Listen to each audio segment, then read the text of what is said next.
Nah, sampai detik ini jika ditanya teman-teman, yang paling menakutkan selanjutnya apa, yaitu daerah Sulawesi, ya.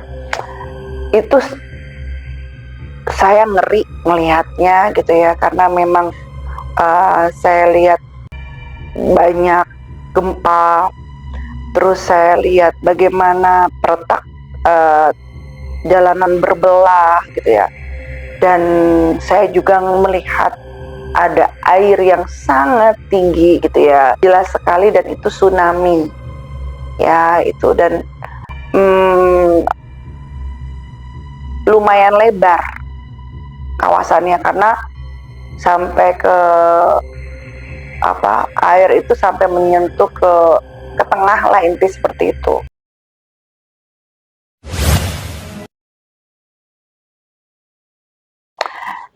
Hari ini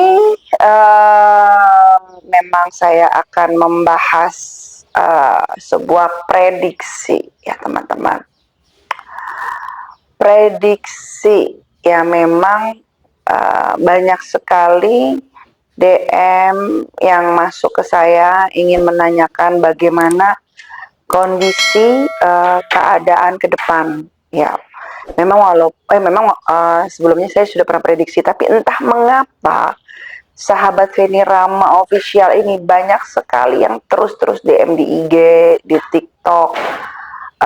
Admin beritakan kepada saya bahwa minta kabar bagaimana ke depan gitu ya. Nah sekarang gini teman-teman, memang segala sesuatu itu ada yang suka atau tidak ya, tapi gini, jika saya memberikan sebuah berita atau kabar atau prediksi tentang keadaan ke depan, teman-teman bisa ambil hal positifnya saja gitu ya. Jangan dijadikan itu semua sebagai ancaman ataupun ketakutan ataupun hal lainnya gitulah. Ambillah hal positifnya, mungkin kita bisa lebih aware lagi dengan kehidupan kita gitu kan ya, kita lebih peduli lagi, intinya seperti itu gitu ya. Dan memang kalau ditanya teh masalah bencana ya, bencana itu teteh apa ada prediksi yang berubah yang teteh berikan?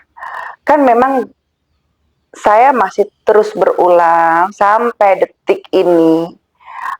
Memang kan sebelumnya ya saya pernah prediksi itu tahun 2025 bulan November bahwa kejadian Sumatera ya, 3 bulan sebelum bencana Sumatera itu saya prediksi, dan saya prediksinya Sumatera dengan Sulawesi ya. Nah sampai detik ini jika ditanya teman-teman yang paling menakutkan selanjutnya apa, yaitu daerah Sulawesi ya. Itu saya ngeri melihatnya gitu ya, karena memang saya lihat banyak gempa, terus saya lihat bagaimana peretak jalanan berbelah gitu ya, dan saya juga melihat ada air yang sangat tinggi gitu ya. Air yang sangat tinggi ini pesannya itu masuk dengan dua cara. Pertama saya melihat gitu ya, melihat ketika saya sedang habis sholat ataupun saya lagi di mobil. Dan yang kedua ini baru 2 hari yang lalu itu saya 2 hari atau 3 hari yang lalu saya bermimpi jelas sekali, dan itu tsunami ya itu. Dan lumayan lebar kawasannya, karena sampai ke air itu sampai menyentuh ke tengah lah, inti seperti itu. Dan lumayan dalam gitu ya, sampai tengah pun, daratan pun juga lumayan dalam gitu ya. Dan itu yang membuat saya sedikit khawatir ya, tapi kan tidak boleh yang berlebih, karena kita kembalikan semua kepada Allah Subhanahu wa Ta'ala. Nah saat itu tuh posisinya saya memang melihat keadaan itu semua gitu. Memang banyak tangisan, kesedihan, terus kehilangan ya, kehilangan itu bisa kehilangan orang-orang terdekat, dan bisa juga kehilangan benda-benda gitu ya. Itu yang saya rasakan seperti itu. Dan daerah yang saya khawatirin itu memang kan di daerah untuk gempa itu memang saya khawatir di daerah Palu ya, di Palu gitu. Terus udah gitu daerah Gorontalo,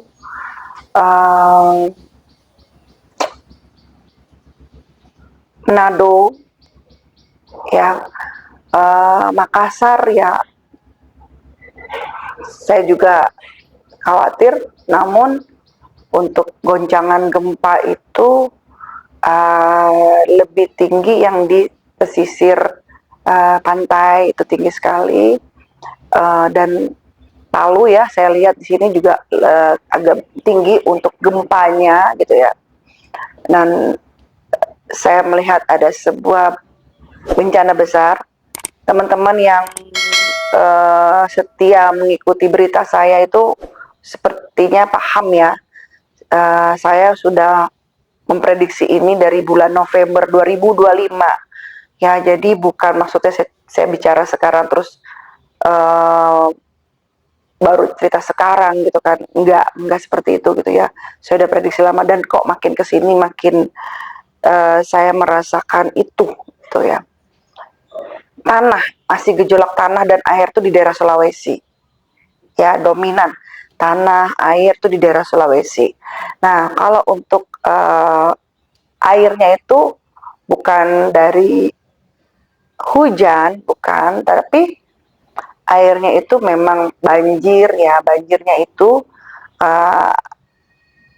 puncaknya itu datang dari laut, tetapi sebelum itu ya dari sungai ataupun dari kiriman dari ya gunung gitu ya. Intinya ada karena dari geseran gempa ini nih akhirnya mengakibatkan sebuah tata letak yang berubah, dan ada yang terbuka gitu loh, titik air, sumber air yang terbuka karena ada geseran ini gitu loh ya. Itu yang terjadi sebenarnya di Sulawesi seperti itu gitu. Nah, saya cuma bisa kasih saran untuk yang berada di daerah Sulawesi, bila mana ada tanggul-tanggul ya mohon diperbaiki atau direnovasi ya. Sekiranya memang namanya air itu kan tidak mudah ditampung, apalagi kapasitas besar. Setidaknya meminimais gitu, meminimais keadaan banjir gitu ya, karena saya melihat ada tanggul-tanggul yang akan lepas gitu ya. Itu yang bocor gitu ya, tidak terkondisikan dengan baik. Itu yang saya lihat seperti itu gitu ya. Oh iya, terus kemarin ada yang bilang ke saya, Teteh, prediksi Teteh yang ada kebakaran besar daerah perkantoran udah kejadian Teh gitu ya. Ya Allah alam bisawab ya, karena memang yang saya lihat itu bahwa gedung besar perkantoran gitu kan, dan jadi memang agak sulit dievakuasi gitu ya. Nah, itu yang saya lihat itu gitu loh. Dan udah kejadian ya katanya ya innalillahi wa inna ilaihi rajiun, segala yang datang kita kembalikan kepada Allah Subhanahu wa taala atau kepada Tuhan yang Maha Esa gitu. Nah, itu dia maksud saya ketika saya memprediksi, ya saya tidak memaksa untuk percaya gitu ya. Tapi ambil sisi positifnya aja, sisi baiknya aja gitu. Dan selanjutnya gitu ya, itu untuk tanah dan tsunami gitu ya. Selanjutnya untuk hujan, angin ya, angin besar itu saya masih merasakan di daerah Nusa Tenggara Timur ya. Itu ujiannya angin. Itu angin ya, memang hujan ya, tapi disertai oleh seperti kayak badai hujan lah gitu ya. Jadi hati-hati untuk pengendara di jalan ya. Mau motor, mau mobil ya sama aja namanya pengendara ya, kita kan doakan semuanya selamat ya. Jadi nggak dikhususkan untuk motor atau dikhususkan untuk um, mobil gitu, atau bus, semua ya selama jalan di daratan hati-hati gitu. Nah, kapasitas hujan yang besar lagi yang cuaca ekstrim itu berada di Yogyakarta, karena jika siang sampai pagi itu panas yang sangat terik gitu ya, dan menjelang sore itu mengalami hujan yang uh, sangat besar gitu ya. Tapi ketika hujan itu terjadi tidak terlalu lama gitu ya. Cuman memang ya saya kasihan sama yang berjualan di pinggir jalan gitu ya. Ya pokoknya kita doain semuanya, mau keadaan apapun ya rezekinya tetap lancar ya gitu. Nah, daerah dengan kapasitas hujan yang menurut saya menengah ke atas ya, yang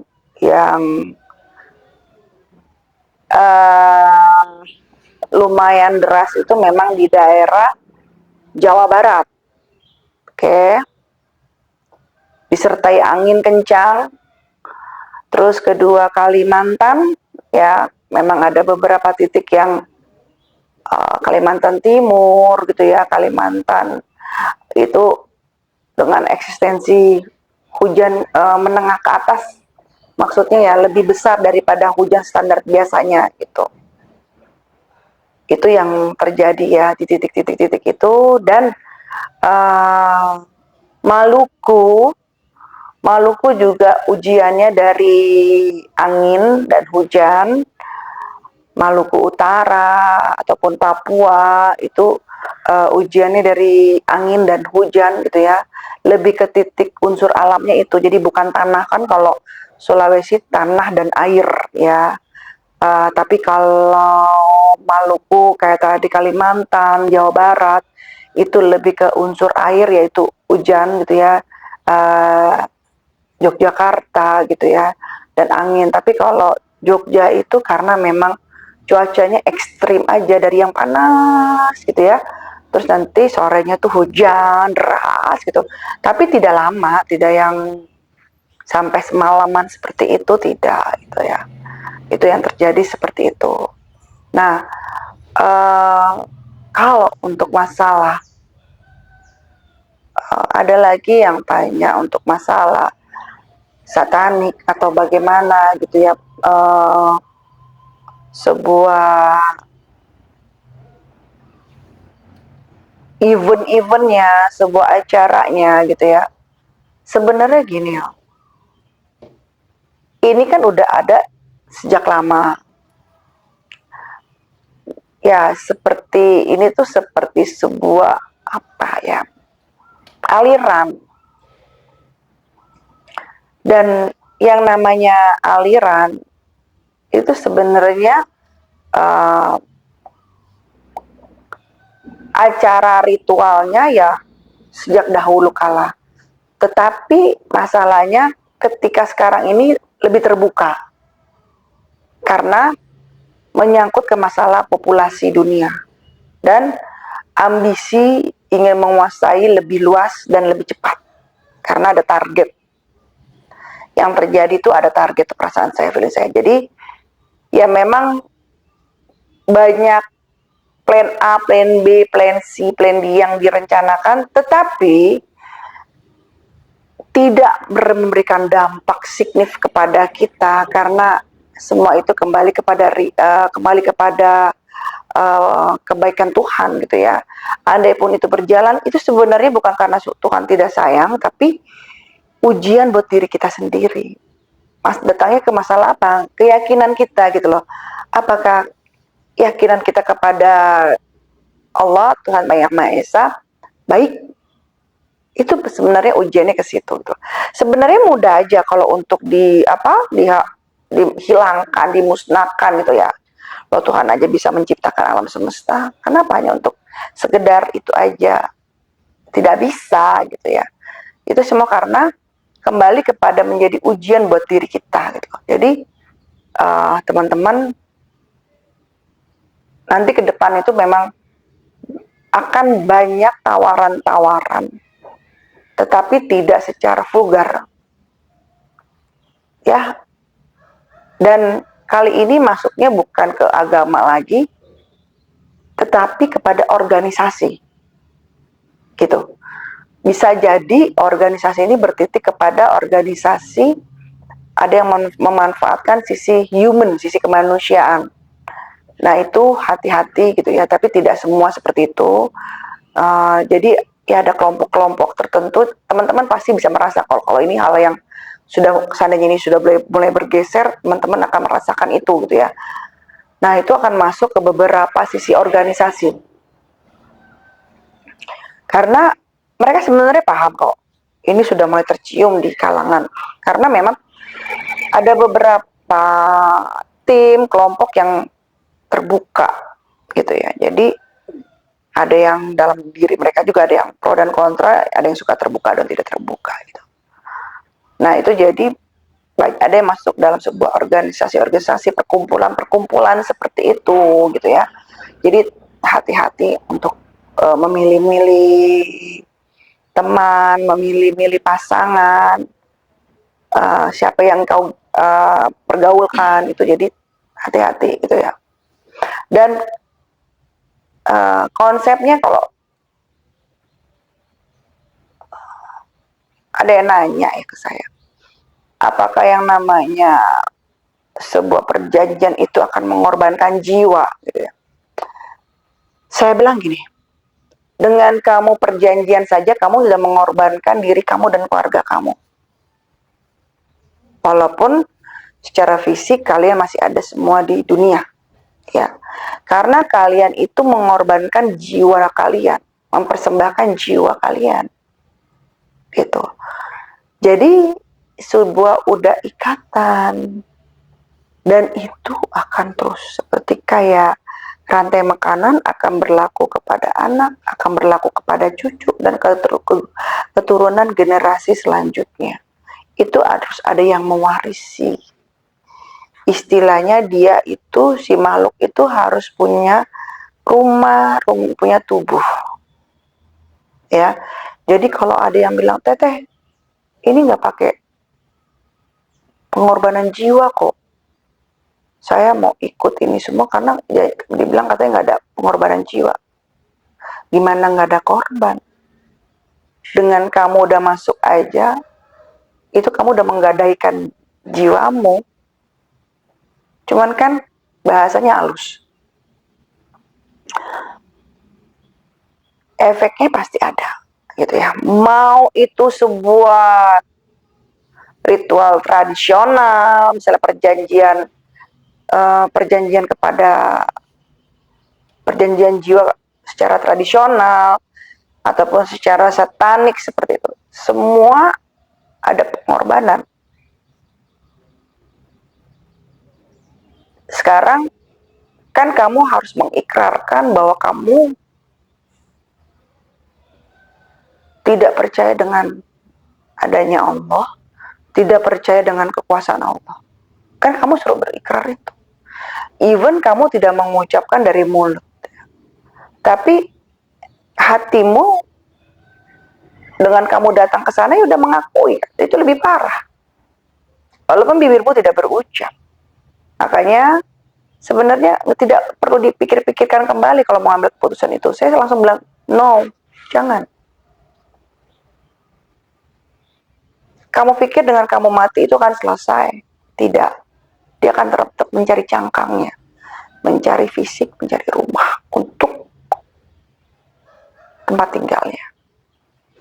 Itu namanya dosa temurun. Ya. Jadi tidak semudah itu. Kalau udah kata temurun ya terus sampai kamu bergenerasi di bawah.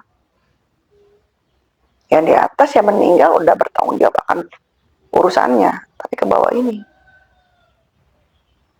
Gitu. Jadi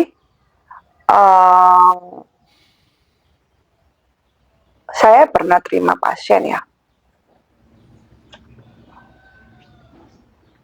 Sebenarnya jauh di atas dia, keluarga. kakek neneknya yang melakukan sebuah ritual perjanjian pada setan ya, iblis.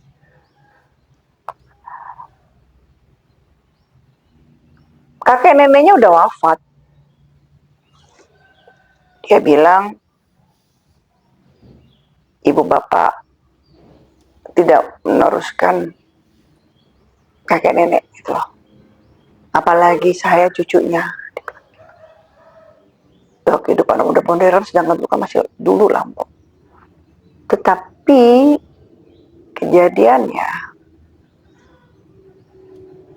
si cucu kan jauh tuh loncat, itu mendapatkan sebuah serangan, tuntutan yang tanpa dia sadar, tapi dia harus melakukan. Kalau enggak seluruh badan itu sakit, seperti disayat-sayat. Dia kayak emosi tinggi gitu ya, sampai dia ke psikiater, dia kemana aja, tapi tidak ada apa-apa gitu.